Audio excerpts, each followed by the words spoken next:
Hi, welcome back to my channel. My name is Shannon, and I am a registered dietitian nutritionist, and I specialize in intuitive eating and plant-based nutrition. In today's video, we're going to be talking about 5 tips for eating more plants.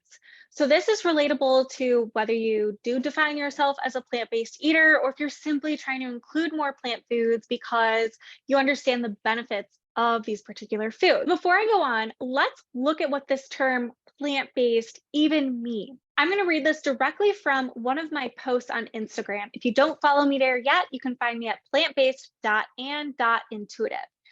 The term plant-based was coined in the 1980s by Dr. Thomas Colin Campbell, a Cornell University professor of biochem. He used this term to describe an eating pattern of high fiber foods such as vegetables, fruits, legumes, whole grains, nuts, and seeds. The original focus of plant-based eating was, and still often is today, to benefit one's well-being. But it doesn't say you have to eliminate or exclude any type of animal-based food. It just means that the focus, the foundation of this eating pattern is to highlight plant-based foods mostly. That is the majority of your diet. Why? Well, there are countless studies to this day that claim that a well-planned, balanced plant-based diet that incorporates a variety of different whole foods and convenience foods based on your lifestyle can promote optimal health and well-being. So plant-based foods tend to be very rich in fiber, vitamins, minerals, phytochemicals, antioxidants, all these things that have a connection to decreasing our risk for cardiovascular disease, diabetes, certain types of cancer. They can support a optimal immune system. They support optimal digestion. They improve cognition and brain health. The list goes on. So before I go on, I want to know from you, why are you choosing to eat more plant foods? And are you plant-based? Feel free to comment below. I also want to mention that our society puts a label on all different types of eating patterns: vegan, vegetarian, plant-based, keto, carnivore, you name it. It's like everyone has to have a specific definition for the way they eat. But I want you to know that this does not have to be the case for you. If thinking or saying that you are plant-based brings on a negative connotation, either for yourself or from other people, you do not have to define yourself and the way you eat in any particular way. Plant-based eating is not black and white. There is a huge spectrum of what that entails. It could be that you're just trying to include more plant foods without eliminating any other type of food, or maybe you're transitioning into a fully plant-based lifestyle. Maybe you're trying to be an ethical vegan. That's fine. You could be there or anywhere in between, between, and that's great. You do you, and don't feel like you have to define or explain this to anyone. So maybe you're here because you've experienced some challenges in trying to incorporate more plant foods, or you've been trying to eat more plant-based and you're just really struggling and getting frustrated. There's 3 main challenges that I see working with my clients when they either try to go plant-based or they're struggling with how long they've been plant-based. The first challenge is that we tend to only focus on what we quote can't or shouldn't eat. So if you are attempting to limit or eliminate certain animal derived foods, we put this focus on what we can't have, and that just exasperates this restrictive mindset. And by human nature, as soon as we tell ourselves we can't have something and we continue to deprive ourselves of it, the cravings and the thought behind it increases significantly. So rather than having this restrictive mindset about what we can't have, I like to advise my clients to think about the abundance of a plant-based diet. Think about what you are having, what you can have.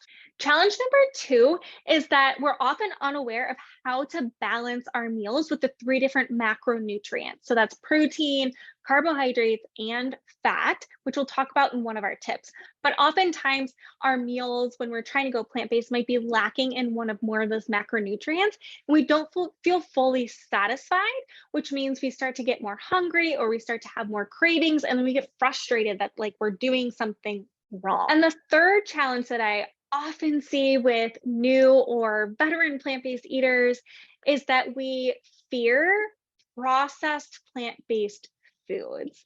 And when we demonize those types of foods that are meant to provide convenience and help with time and help us eat plant-based with a busy schedule, then we fall into this rigidity. We fall into these food rules of only being able to eat, quote, whole foods. And we get really stressed about the process, and it does feel really frustrating. And we often just don't have the time or efficiency in the kitchen to make these balanced but delicious meals because we think we have to make everything from scratch instead of using these beautiful convenience foods that we have available and are accessible to us. Let's talk about the 5 tips that I recommend as a non-diet plant-based registered dietitian. The first tip for eating more plant foods is to actually set time aside in your week to do your research, to educate yourself, and to get inspired. Think about why you're choosing to do this, because that why, those values inside of you are what going to keep you motivated. So as you get started, sit down, look at recipes, Google, buy a new cookbook, go on Pinterest, go on recipe blogs, and get creative. Be like, I used to eat this dish with chicken, but now look, I can make it with tofu or tempeh or seitan, and experiment in the kitchen. I think it is so important as a culinary dietitian as well to have fun in the kitchen, to play around, to have some trial and learn episodes of learning how to cook these new plant foods and learning how to make them delicious and satisfying too. Maybe you choose to join a plant-based support group where others are transitioning in a similar way. They can offer advice, support. You guys can feed off of questions and challenges that you're going through. Of course, you are absolutely available, and I highly recommend reaching out to a plant-based dietitian, especially if you have any underlying health concerns or you just want to make sure that you're doing plant-based, quote, the right way and avoid any maybe nutrient deficiencies. So once you're feeling inspired, then continue to mark your calendar to set aside time for meal planning, grocery shopping, and getting in the kitchen and having fun and learning along the way. The second tip for eating more plant-based foods is to follow what I call the meal component method.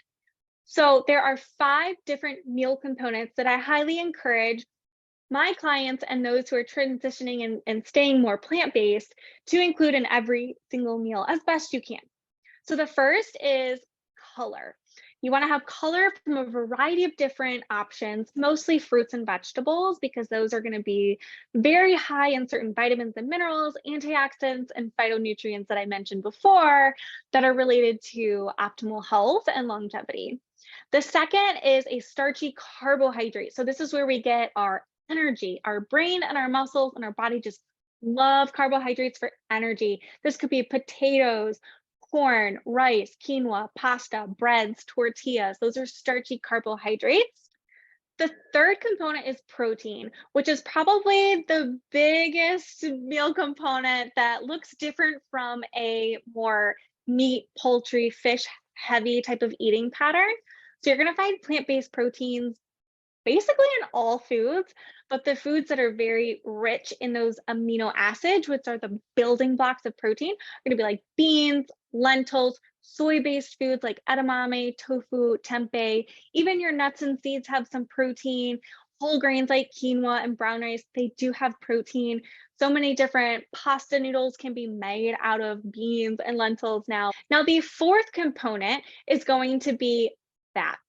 Every meal needs a little bit of fat. It provides satiety, it provides texture, and most often it provides flavor. So maybe this is the cooking oil you're using. Maybe it's avocados. You make it into guacamole. Maybe it's hummus that uses a tahini and olive oil in there. Maybe it's fresh olives. There's so many different types of fats, including nuts and seeds and their butters too. So get creative and allow that to be something that provides fullness and flavor to your meal. And then the fifth component is going to be flavor. I sometimes say plate pizzazz because this can include garnishes. It could be fresh or dried seasonings and herbs. It could be dressings, marinades, sauces, all sorts of things can provide flavor to your dish, but that's what really helps you feel satisfied. If you're eating a bland meal that have the other components but lacks flavor, then you're not going to feel 100% satisfied with that meal, and you're going to either have increased cravings later, or you're going to think that you're hungry because you didn't really enjoy the meal that you ate. Okay, the third tip for increasing your plant-based foods is to think about variety. We're looking at so many different types of plant foods, and I mean tens of thousands of consumable plant foods on this earth. So think about all the different variety of colors, flavors, and textures that you can include in your meals throughout the week. I have a lot of clients that fixate on the specific vitamin and mineral intake or even macronutrient intake of specific foods, but we are not a machine and we are not an equation. So we really can't just say, like, because I ate half a cup of beans, half a cup of lentils, and half a cup of tofu, that I got this much calcium and iron. It doesn't exactly work perfectly like that. So instead of hyperfixating on every single nutrient and the milligrams within each food, just think variety. The more variety you include in your diet, the more variety of nutrient profiles you're going to get from these foods. And that's why we have so many wonderful plant-based foods on this earth, is because there's just so many different ways to get the resources that your body needs to feel its best. Now, I will say, if you are leaning towards a mostly plant-based eating pattern, I highly recommend getting your blood work done so that you can look at specific vitamin, mineral, nutrient deficiencies if those are present. Having a baseline before you even make the transition or making any changes in your diet can be a great way to be a little more mindful with your intake and the variety of foods you include. So make sure you talk to your doctor or a plant-based dietitian to ensure that you're getting the right blood work and labs done. And those are monitored at least once a year. Tip number 4 for increasing your plant-based foods is to stock up your pantry and your freezer with convenience foods that make cooking more of an assembly versus cooking everything from scratch. So this might be frozen and canned fruits and vegetables. Maybe it's microwavable grains, dry pasta that cooks really fast, microwavable oats. You can even purchase some like frozen plant-based proteins like veggie burgers and falafel balls or falafel sticks. There's so much variety in plant-based convenience foods, making it really easy for us to eat plant-based and increase our fiber and our nutrient-dense foods without having to make everything from scratch. The point of these convenience foods is to make things easier for your lifestyle so you're not stressing and spending tons of time in the kitchen. Tip number 5 is to monitor your volume-based food. So often I get clients that are going plant-based because they're trying to decrease their calorie intake, decrease their fatty food intake, and most likely trying to lose weight or in some form control their body composition. So they fill up on these super fiber-rich foods, which take up volume in our stomach. The idea behind that is that it fills you up faster and you end up eating less, and long term you think you're losing weight. But there's 2 things I want to warn you about only focusing on voluminous foods. The first being that a quick increase in fiber, especially if you're not used to eating a lot of fiber each day, you're going to feel very uncomfortable. You're going to have likely diarrhea or constipation, gassiness, bloatedness.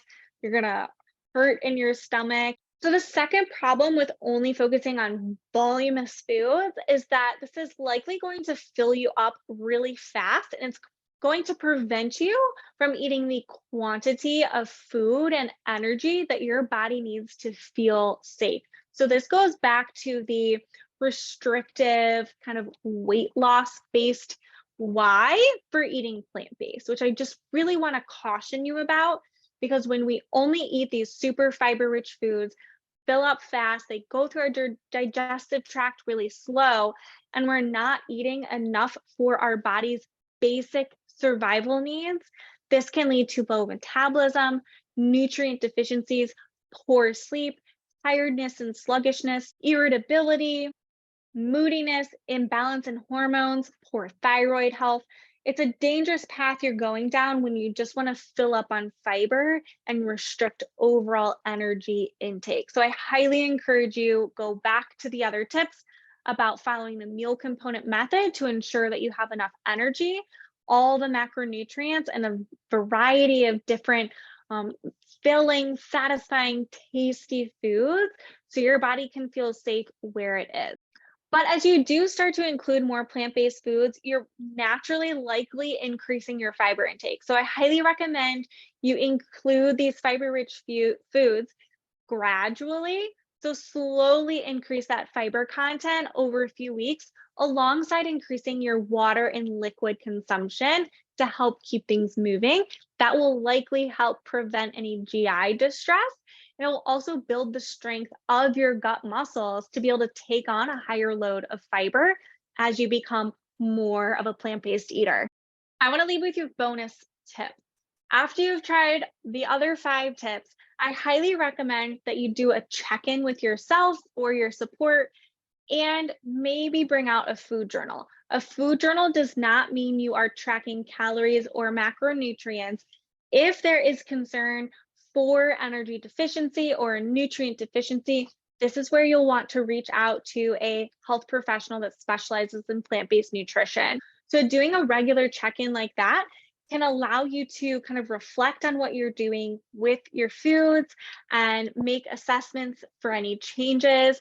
And if it really gets down to it, as I mentioned, feel free to reach out to a plant based dietitian or health professional so that you can get the support you need to feel your best moving forward.